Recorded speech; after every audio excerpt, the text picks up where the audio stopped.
everyone, and welcome to our podcast.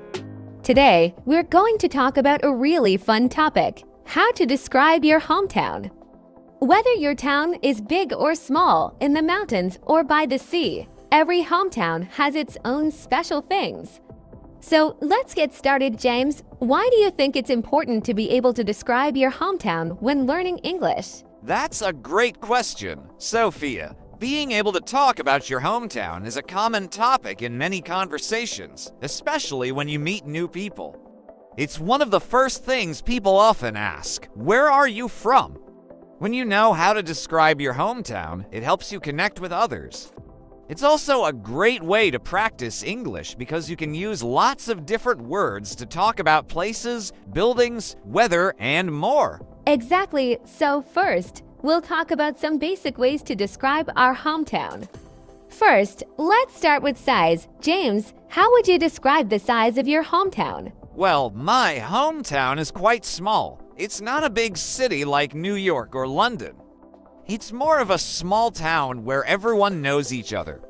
When you describe the size of your hometown, you can say things like, it's a small town, it's a medium-sized city, or it's a large city. If your hometown is very big, you might even call it a metropolis. That's right, and if your hometown is small, you can use words like village, town, or small city. For example, my hometown is medium-sized. It's not too big, but it's not too small either. There are enough things to do, but it's not crowded. It's just the right size for me. What about location, James? How can we describe where our hometown is? Good question, Sophia. When you describe the location of your hometown, you can talk about the region, country, or even the surroundings. For example, you can say, my hometown is in the north of the country, or it's near the coast, or it's in the mountains. You can also use words like close to or far from. For example, my hometown is close to the capital city, or it's far from any big cities. Yes, those are good ways to describe location. My hometown is by the sea, so I usually say, my hometown is a coastal town. It's nice because we have beautiful beaches. James, what about the weather? The weather can really shape how we feel about our hometown. Absolutely. The weather is a big part of what makes a place feel like home. To describe the weather in your hometown, you can use simple phrases like, it's usually sunny, or it rains a lot. For example, my hometown is in the mountains, so I often say, my hometown has cold winters with lots of snow. You can also talk about the seasons. In the summer, it's warm and sunny, or in the winter, it gets really cold. Great points, James. My hometown has warm weather almost all year round. I usually say, it's warm and sunny most of the time, with a nice breeze from the ocean. This gives people a clear picture of what the climate is like. Now, let's move on to landmarks. Every hometown has special places. James, can you share more about this? Sure, landmarks are the special or famous places in your hometown. They can be buildings, parks, statues, or even natural places like rivers or mountains. For example, in my hometown, there's an old castle on a hill. I usually say we have an old castle that you can see from anywhere in town. If your hometown has a famous park, you can say we have a big park in the center of town where people like to relax. Yes, landmarks make your hometown unique. In my hometown, we have a lighthouse by the beach. So I often say there is a tall lighthouse by the sea. It's very famous and many tourists visit it. Describing landmarks is a fun way to tell people about the special places in your hometown. Definitely. And don't worry if your hometown doesn't have anything famous like a castle or lighthouse. You can talk about things that are important to you and the people who live there, like the town square, a local market, or even a favorite cafe. That's right, James. Every place has something special. So, to summarize what we've talked about in part 1, when you describe your hometown, start with the size, location, weather, and landmarks. It's okay to use simple sentences like, my hometown is a small village in the mountains, or it's a big city by the sea. This gives the listener a clear picture of your hometown. Yes, and remember, it's all about practice. The more you talk about your hometown, the easier it will be. In the next part, we'll talk about the people and culture of our hometowns, which is also an exciting topic. We talked about the size, location, weather, and landmarks of our hometowns. And now we're going to dive into something really interesting, talking about the people and culture of our hometowns. James, why do you think describing the people and culture is important when we talk about where we come from? That's a great question. The people and culture are what make a place feel alive. When you describe your hometown, it's not just about buildings and weather. It's about the people who live there and the way they live their lives. Talking about people and culture can show what makes your hometown unique and why it's special to you. For example, is it a busy city where everyone is always on the go, or is it a quiet town where people know each other well? Yes, exactly. So let's start with the people. When you talk about the people in your hometown, you can describe things like how friendly they are, how they spend their time, and what they do for work. For example, in my hometown, people are very friendly and always ready to help each other. I usually say, people in my hometown are very welcoming. They always greet each other on the streets, and it's easy to make new friends. James, how would you describe the people in your hometown? In my hometown, people are quite relaxed. It's a small town, so everyone knows each other. I often say, in my hometown, people are laid back and easygoing. They like to take their time and enjoy life. Many people work in local shops or on farms, so the pace of life is slower compared to a big city. You can describe the people in your hometown using words like friendly, busy, hardworking, relaxed, or outgoing. This gives a picture of what daily life is like in your hometown. Those are great examples. You can also talk about different groups of people. For instance, are there many families with children? Or is it a place where older people live? In my hometown, there are many families. I usually say, my hometown is full of families. You see children playing in the parks and people walking their dogs. It feels like a family-friendly place. This shows what kind of community your hometown has. That's a good point, Sophia. In my hometown, many people are older because the young people often move to bigger cities for work. So, I say, many people in my hometown are older, and they like to meet at the local cafe to chat and enjoy the day. Describing the age group of people can give listeners an idea of the town's vibe. Absolutely. Now, let's talk about culture. Culture includes things like traditions, festivals, food, and daily habits. These things make your hometown unique. For example, in my hometown, we have a big festival every summer. I often say, every summer, my hometown has a big festival with music, dancing, and lots of delicious food. It's the most exciting time of the year, and everyone comes together to celebrate. Festivals are a great way to describe culture. In my hometown, we don't have big festivals, but we have a strong tradition of helping each other. For example, during the harvest season, everyone in the community comes together to help with the farming. So, I usually say, in my hometown, people have a tradition of helping each other during the harvest. It's a way for everyone to work together and share the harvest. Traditions can be big like festivals or small like daily habits. Yes, culture is also about the small things. You can talk about daily habits that are special to your hometown. For example, in some towns, people might have a tradition of going to the market every weekend. In my hometown, we have a tradition of having family dinners every Sunday. So I say, every Sunday, families in my hometown have a big dinner together.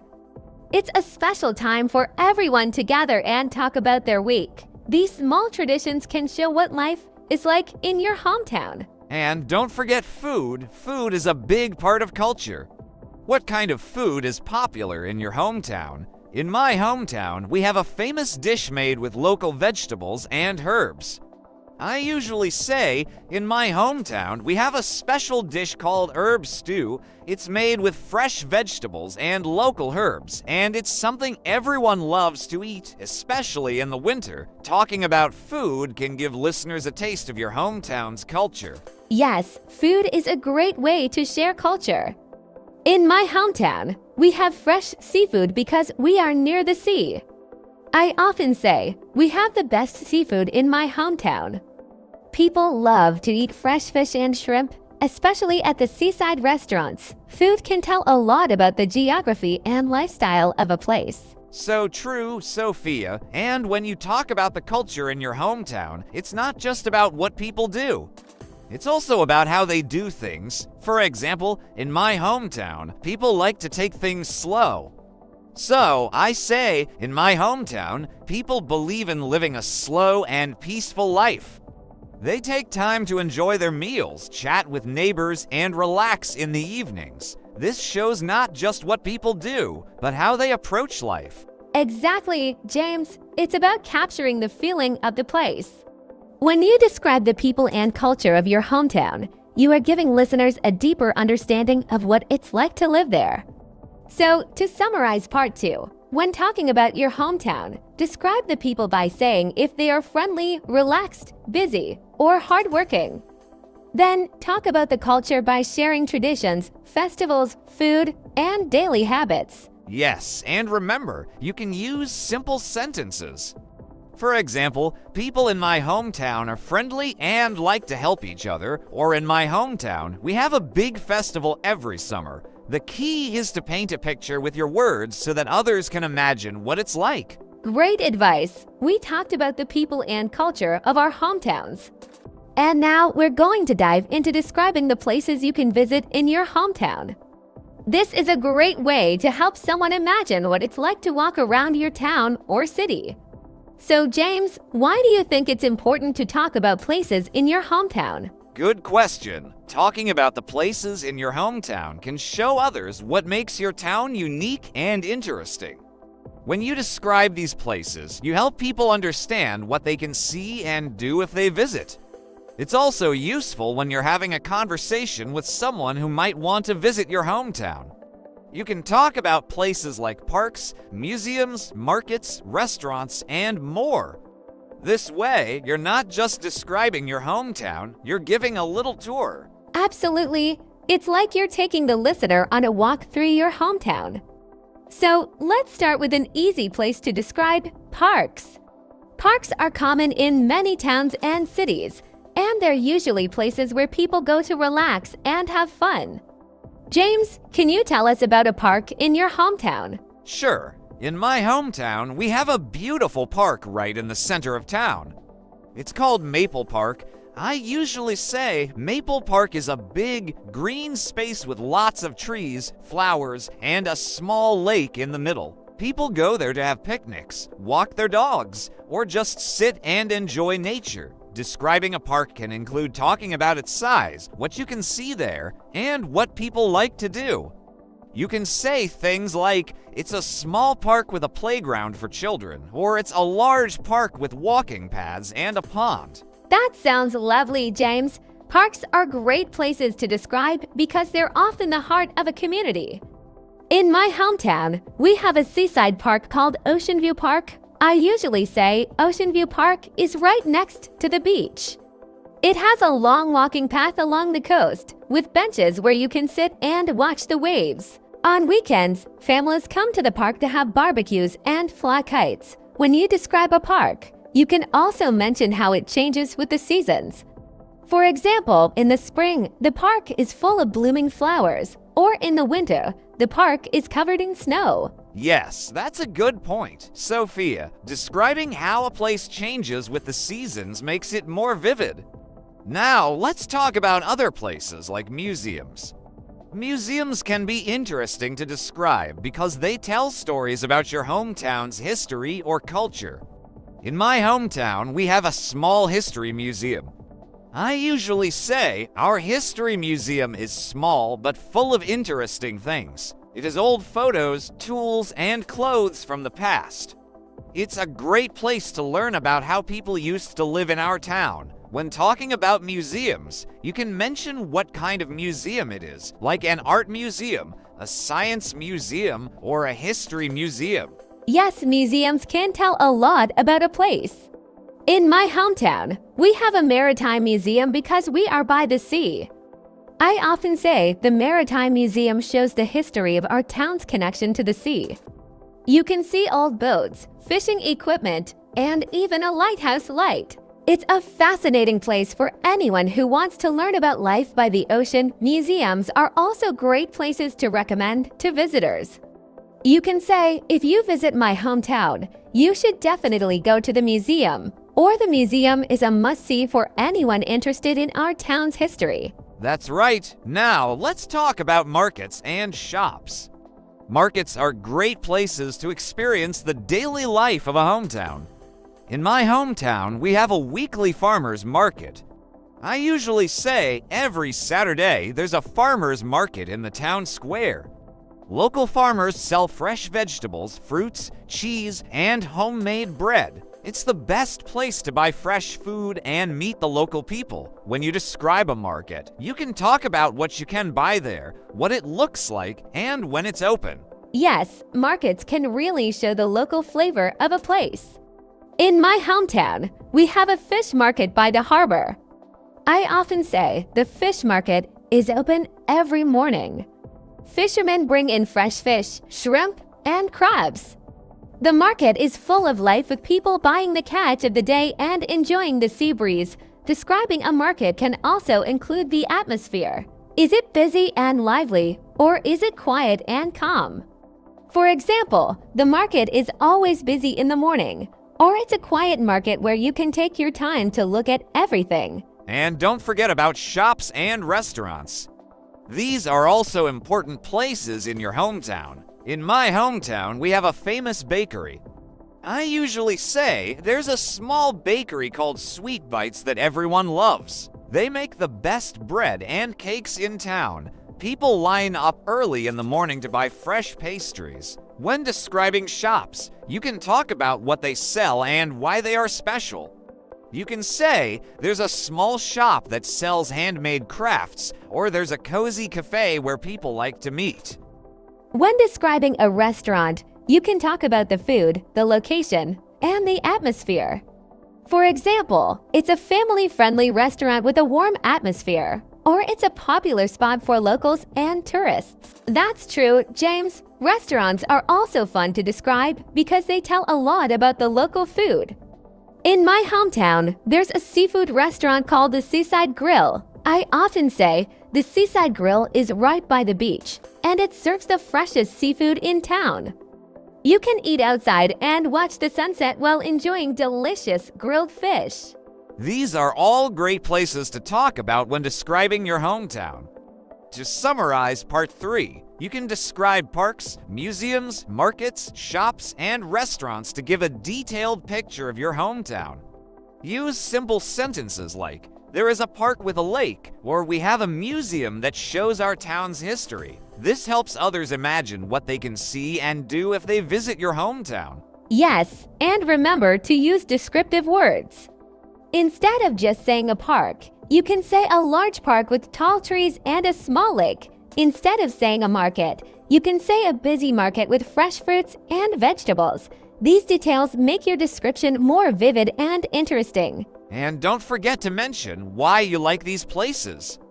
For example, I love the park because it's a peaceful place to relax, or the bakery is my favorite because they make the best chocolate cake. Sharing your feelings about these places makes your description more personal. That's great advice. We talked about the basics, the people, the culture, and the places you can visit in your hometown. And now we're going to get a little more personal. We'll discuss how to describe your feelings and memories about your hometown.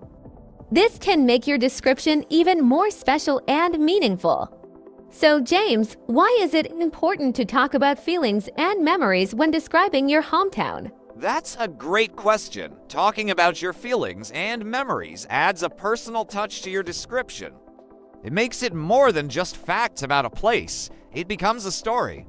For example, If you say, I love the old bookstore in my hometown because I used to go there with my grandfather, you're not just describing a bookstore. You're sharing a part of your life. This makes the listener feel connected to you and your hometown. Plus, it gives you a chance to practice using different vocabulary and expressions related to emotions and past experiences. Exactly. Sharing feelings and memories helps others understand why your hometown is special to you. It makes your description come alive. Let's start by talking about some feelings you might have about your hometown. For example, you can use words like love, miss, enjoy, or feel proud of. You can say, I love my hometown because it's where I grew up. Or I miss the friendly people in my hometown. James, what are some feelings you have about your hometown? Well, I often feel nostalgic when I think about my hometown. Nostalgic means you feel a bit sad, but also happy when you remember the past. I usually say, I feel nostalgic about my hometown because I have so many happy memories there. For example, I remember playing soccer with my friends in the park every weekend. When I describe this memory, I say, we used to play soccer in Maple Park. It was always so much fun, and we would stay until it got dark. By using words like nostalgic, happy, or fun, you can show your feelings about the past. That's a beautiful way to describe your memories, James. Memories are like little stories, and sharing them can make your description more interesting. For example, I have a memory of going to the seaside with my family. I often say, one of my favorite memories is going to Ocean View Park with my family. We would have picnics by the sea and watch the sunset. I remember feeling so happy and free. When you talk about memories, try to include details like who was with you, what you did, and how you felt. This gives a fuller picture of your experience. Yes, and when you describe memories, you can use phrases like I remember, I used to. Or one of my favorite memories is, for instance, I remember walking to school with my best friend, or I used to go fishing with my dad on weekends. These phrases are simple but powerful. They show that you're talking about something from your past, something that's important to you. Do you have another memory to share, Sophia? Sure, I have a memory of the winter festival in my hometown. I usually say, every winter, there was a festival in the town square. I used to go with my friends, and we would drink hot chocolate and watch the fireworks.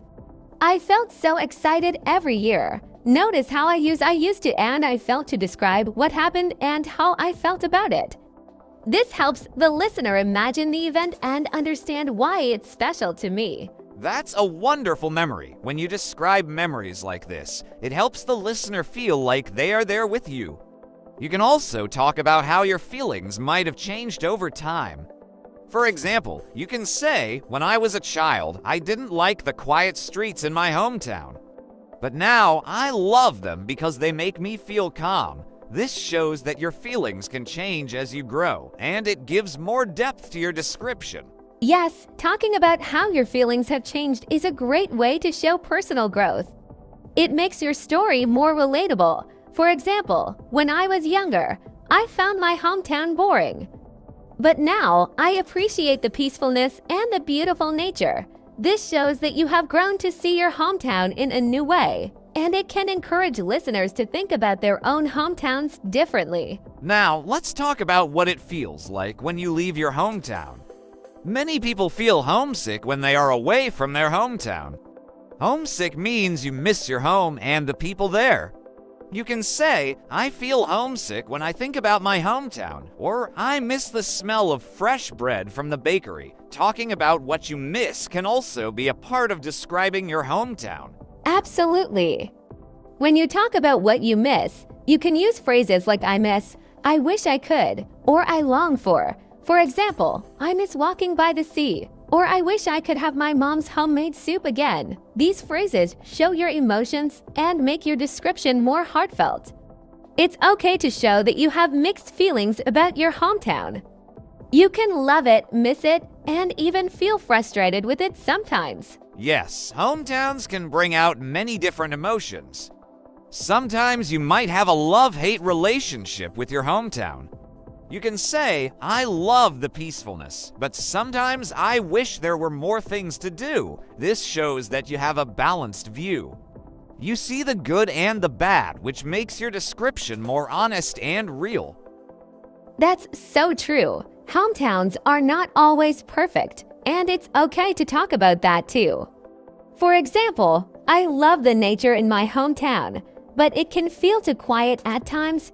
Sharing these mixed feelings makes your description more relatable. It shows that every place has its pros and cons. And to wrap up part 4, remember that describing your feelings and memories makes your hometown story unique. Use simple words to talk about your emotions and experiences. You can say, I feel, I miss, I remember, or I used to. Share little stories that show why your hometown is special to you. This way, you're not just describing a place, you're sharing a part of who you are. Yes, and don't be afraid to show your true feelings. Whether you love your hometown, miss it, or have mixed emotions about it, your feelings make your description come alive. It's like inviting someone into your world for a moment. We hope this episode has helped you learn how to describe your hometown in a more detailed and interesting way. Start with the basics, talk about the people, the places, and then share your feelings and memories. The more you practice, the easier it will get. Thank you all for joining us in this episode. We hope you feel more confident now when talking about your hometown in English. Remember, every hometown has a story, and yours is worth sharing. Yes, keep practicing, keep sharing, and most importantly, enjoy talking about your hometown. Until next time, everyone. Goodbye and happy learning!